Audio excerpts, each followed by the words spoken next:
જય શ્રી કૃષ્ણ. થોડી થોડી બધામાંથી સબ્જી વધેલી છે અને આપણે એક વાટકી મેં સૂજી લીધી છે. તો અમારે મસ્ત નાસ્તો બનાવવાનો છે લંચ બોક્સમાં. તો ચાલો રેસીપી શરૂ કરીએ. તો મેં દૂધીને છાલ ઉતારી લીધી છે. ટુકડો દૂધીનો પડ્યો હતો અને તો કોઈ થાય એમ હતું નહીં કે પરોઠા ના બને એટલાનું. અને થોડો ગાજરનો ટુકડો હતો. તો આપણે એ બધો ઉપયોગ થઈ જાય અને આપણો મસ્ત નાસ્તો પણ બનીને રેડી થઈ જાય. તો એક બટેકું લીધું છે, એને પણ આપણે છાલ ઉતારી લઈશું. જેમ અને આપણે એને પાણીમાં ધોઈ લઈશું. પછી આપણે એને ગ્રેટ કરવાનું છે, એટલે ધોઈને સાફ કરીને પછી ગ્રેટ કરી નાખવું. તો દૂધી મેં થોડીક મોટી ગ્રેટ કરી છે, હા ઝીણી નથી કરી. અને ગાજરને પણ આપણે એનામાં ગ્રેટ કરવાનું છે. અને જલ્દી બની જાય 10-15 મિનિટમાં. સવારમાં પણ ટાઈમ એટલો હોતો નહીં કે બાળકોને નાસ્તો કંઈક હેલ્ધી બની જાય.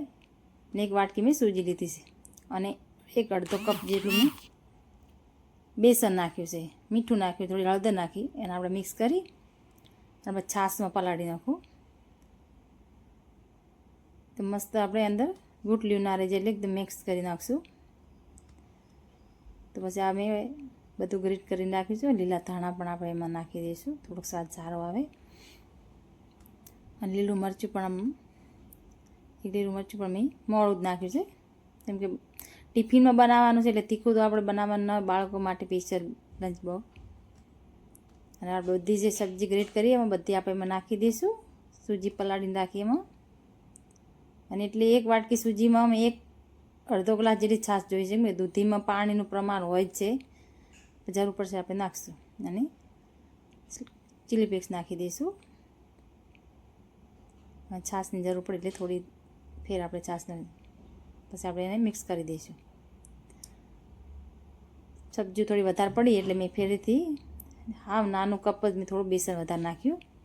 મિક્સ કરી નાખશું.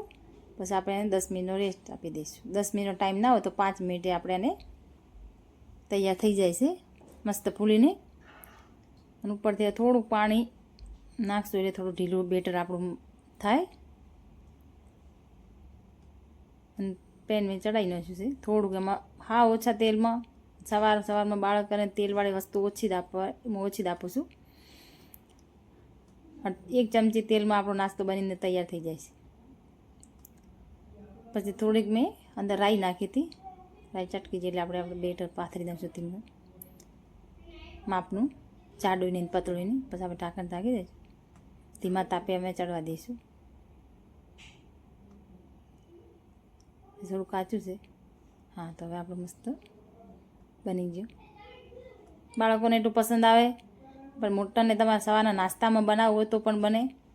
અને છાશમાં પલાળવું હોય તો, દહીંમાં પલાળવું હોય તો, પાણીમાં નહીં પલાળવું, થોડું એનો કોઈ સ્વાદ નહીં આવતો.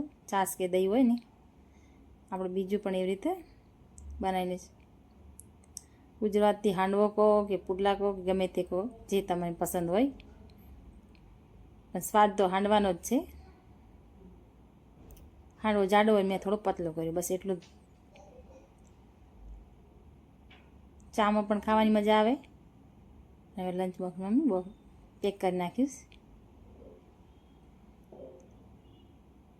અને મીઠી ચટણી આને પસંદ છે એટલે પણ મૂકી દીધી. અને મસ્ત આપણું લંચ બોક્સ તૈયાર થઈ ગયું બનીને. તમે એકવાર આવી રીતે બનાવજો અને મને કમેન્ટ